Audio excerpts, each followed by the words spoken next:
Well, folks, the moment we have been waiting for is finally here, and Chris Mays, the Attorney General of the state of Arizona, has announced that yes, we have got our first flipper from the indicted fake electors in the state of Arizona.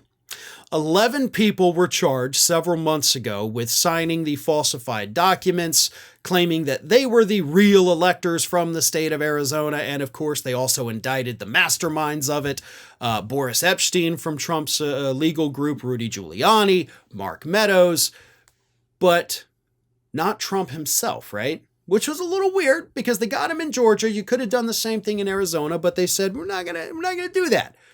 But the investigation is not closed, and they could decide to bring charges against Donald Trump at a future date. But having said all that, the important thing to take away, of course, is the fact that we've got a flipper.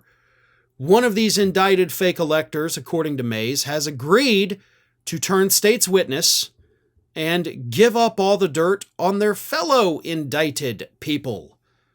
Now, we don't know who the person is.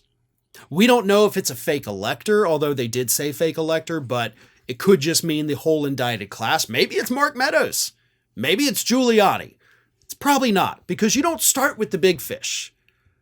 As I've explained multiple times, because let's face it, we've had a lot of indicted Republicans in recent years, you start with the lowest person on that ladder. Okay? The person who, if they go to jail, if they don't go to jail, they don't matter because they're just your average, everyday, run-of-the-mill person. So you get that person to flip, right? You're dangling in front of them like, how's it going to feel if you have to spend the next 6 months or 18 months in jail? What's that going to do to your family? What's that going to do to your job? Is your family going to be able to survive without you working for 18 months? Probably not.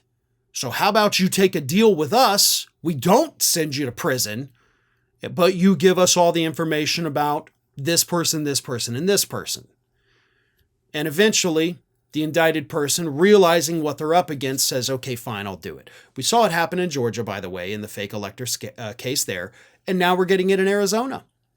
But it doesn't stop there, because just like what we saw with Georgia, once you get that first flipper, oh man, the dominoes start falling like crazy, and you can even work your way up and get some high-profile people.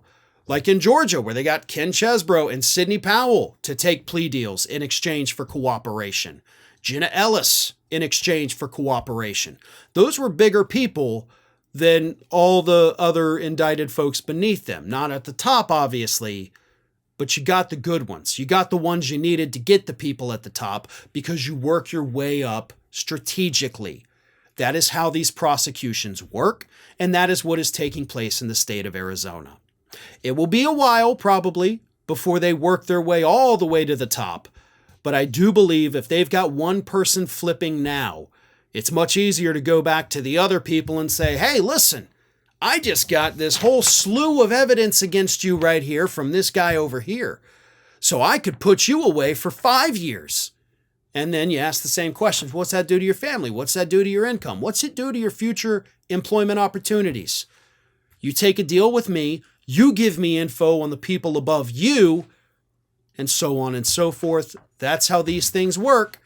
And based on the new information, it looks like that is exactly what the Attorney General of Arizona is going after. Hi, everyone. This here is little Athena. And Athena would like to know why you haven't subscribed to Fair and Balanced yet. So please, don't let Athena down. Subscribe today.